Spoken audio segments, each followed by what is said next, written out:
मैं एक तलाकशुदा महिला हूँ। मेरी उम्र 35 साल से ज्यादा है। मुझे समझ नहीं आ रहा मैं अपनी कहानी कहाँ से शुरू करूँ। लेकिन ये सब तब शुरू हुआ जब मेरे घर वालों ने मुझ पर शादी का दबाव बनाना शुरू कर दिया था। दरअसल मेरी उम्र 30 साल से ज्यादा हो गई थी, जिसकी वजह से मेरे घर वालों को मेरी शादी की चिंता सताने लगी। हालांकि वो समय भी जल्दी आ गया।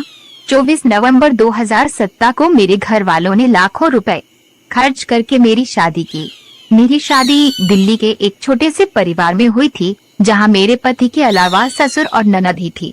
मेरे ससुर जहां बैंक मैनेजर की पोस्ट से रिटायर्ड थे, तो वहीं बेटी दिल्ली यूनिवर्सिटी में पढ़ रही थी।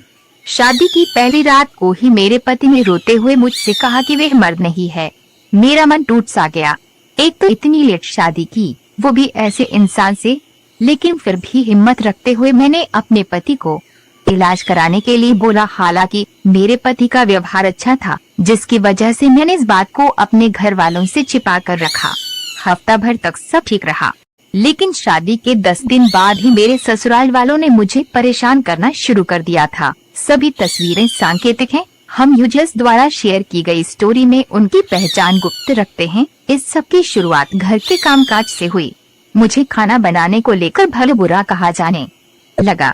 मामला इतना बढ़ गया कि एक दिन मेरी ननद ने मुझसे कहा कि मेरी औकात उस घर में नौकरानी की है। यह सुनकर मेरा दिल टूट गया।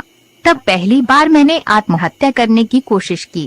वो लोग इतना सब देखकर भी नहीं रुके। अपने माँ बाप की खातिर में जितना सहती गई, वह लोग मुझे उतना ही परेशान करने लग गए। मेरी कहानी, मैं अपनी सगी बहन से शादी करना चाहता हूँ, लेकिन समझ नहीं आ रहा पेरेंट्स को कैसे बताएं। मेरे तलाक लेने की बात सामने आई तो मेरे परिवार और समाज के लोग मुझे ऐसे देखते थे जैसे मैंने तलाक मांगकर कोई पाप कर दिया हो। शायद ऐसा इसलिए क्योंकि मेरे पास नौकरी नहीं थी। मेरे माँ बाप कब तक मेरा बोझ उठाएंगे, यह सोचकर भी परेशान रहती थी। वहीं कोर्ट से मुझे तारीख पर तारीख मिल रही थी। कभी कभी तो ऐसा लगता था कि मैंने जिंदा रहकर गलती कर दी थी। फिर लगता कि देश के कानून पर भरोसा करके देखूं, शायद न्याय मिल ही जाए। सच कहूं तो उम्र की आड़ में मेरी ऐसी शादी हुई कि अब मुझे अपनी जिंदगी बोझ लगने लगी है। समझ नहीं आता मैंने तलाक मांगकर कोई गलती की या जिंदगी